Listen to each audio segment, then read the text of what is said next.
Hi, I'm Amy from Paws Up Dog Training, and today I am with Pets Love Fresh to teach you how to get your dog to do a settle.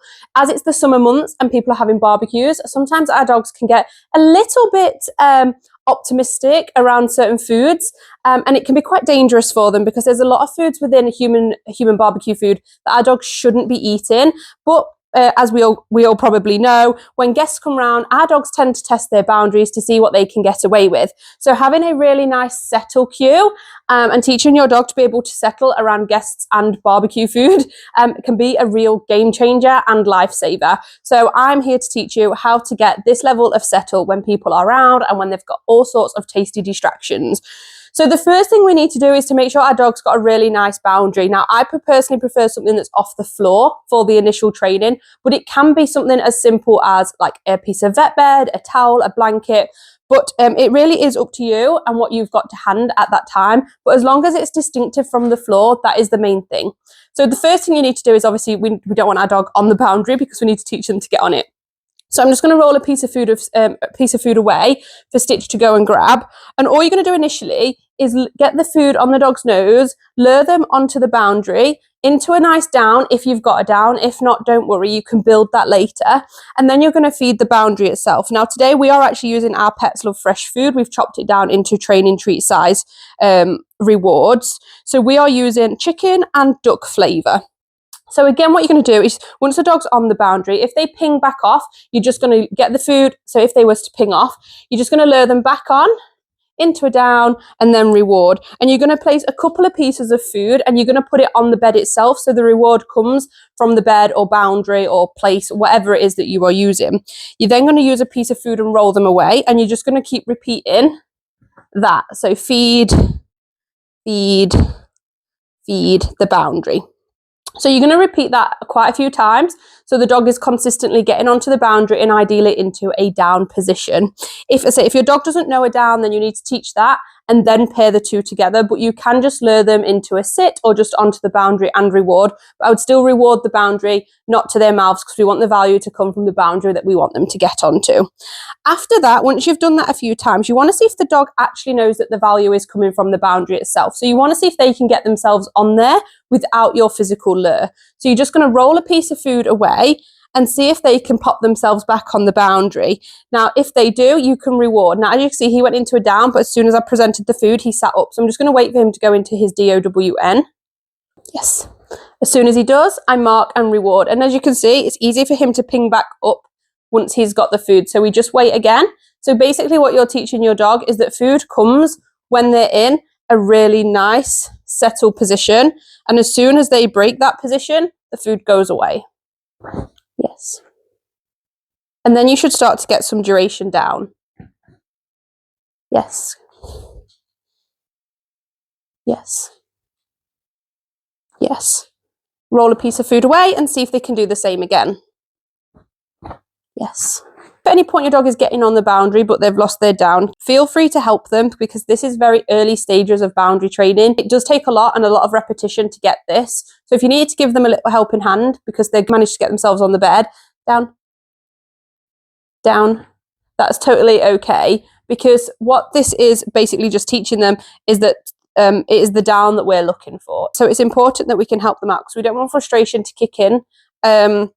Because we want this to be a really positive experience for them so that when you do have guests and you do have barbecues, it's nice and easy for them to just go and do that behavior and it doesn't cause frustration. And then you can keep intermittently rewarding. Yes. Yes.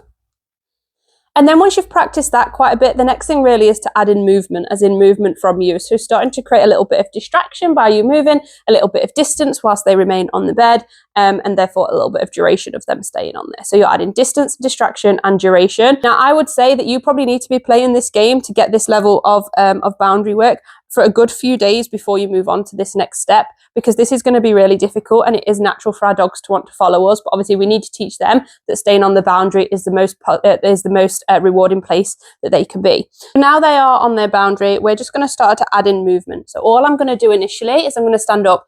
He's pinged off of the boundary, so I'm just going to wait for him to get back on. And because I've stood up, I'm actually going to help him with his down at this point. Down. Reward. Good. And all you're going to do is start making really subtle movements. Good. And what you're going to do is every time your dog chooses to stay on the boundary, you're going to pop back and you're going to reward them. So you're just going to start taking little steps away, down.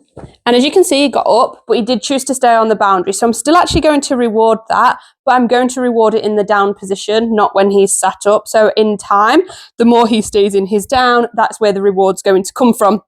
So it will encourage it more and more. And then all you're going to do is just keep adding in more distance, more distractions, maybe do some star jumps. You could maybe lift some arms down. Good. Constantly rewarding when your dog is in that lie down position, even if they ping up, as long as they get the reward in the down, that is the main thing, because that is what we want them to encourage, and that is where we want the reward to come from. Yes.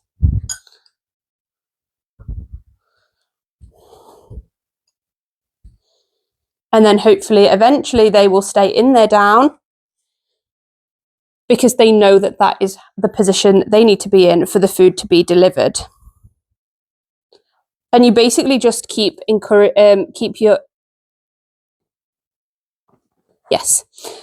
And you basically then just keep increasing the distractions, the duration, and the distance that you travel away from your dog. If they were to break off the boundary, I would pop them back on and I would not reward because they broke off, so you don't want to reward that behavior. So I would pop them back on, not reward, and then take like if it was because I went too far, I wouldn't go as far next time, and I would keep coming back and rewarding them for the behavior again. So they learned that even though you're going a little bit further, this is where they need to stay, but you've just pushed it too far, too soon, and you just need to build it back up.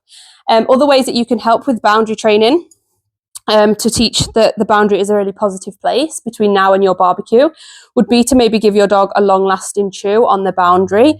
So pop them on their boundary, do a little bit of this sort of training, and then at the end, give them a long-lasting chew. So again, they're having that chew on the boundary, and it just keeps topping up the value of them being on that boundary.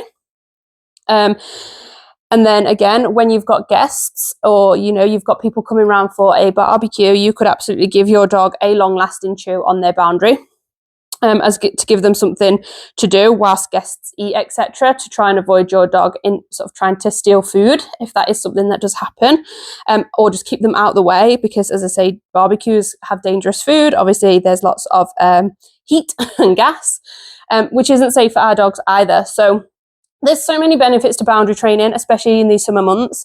That is like a really quick whistle-stop tour on how you teach boundary training. It can take a little bit of time, so I really do recommend that you start as soon as possible in time for your barbecues.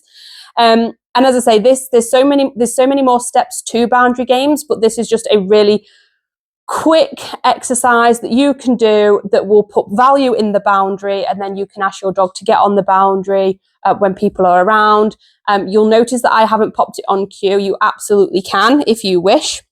But what you often find with boundary training is the more effort and work you put into the training itself, and as long as the boundary stays accessible for the dog, they often take themselves to it anyway, because you've put so much value in it. And then when they do make those conscious choices to go to the boundary with outside of a training session, feel free to go and grab themselves some food and just gently mark and reward them for making that absolutely amazing choice, because the boundary then is so much value that they've chosen to do that all by themselves. And that's a really powerful place to be with your dog and their boundary training. So that's a really positive thing. If you would prefer to pop it on cue, which is totally normal, all you will do is as soon as your dog knows to get on the boundary and they're coming back, place.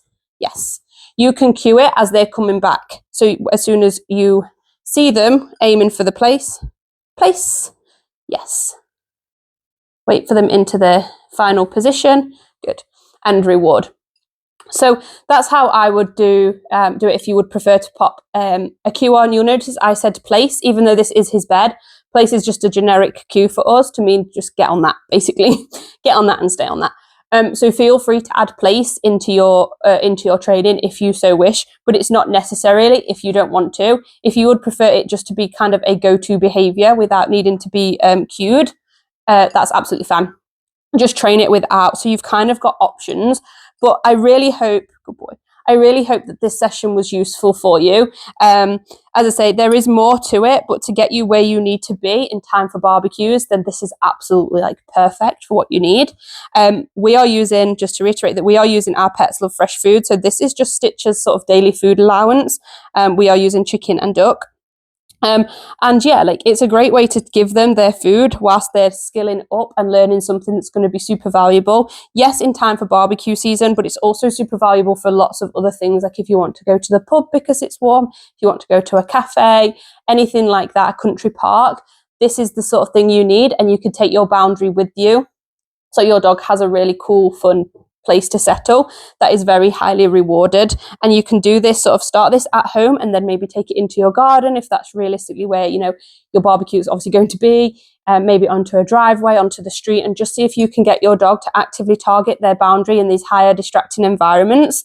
And then you'll become proofed so that when your barbecues are here, your dog will know exactly where they need to be when you either cue it or when you just merely gesture towards the boundary. They'll know what they need to do and they'll be super happy to do it because it's got so much value in them being there.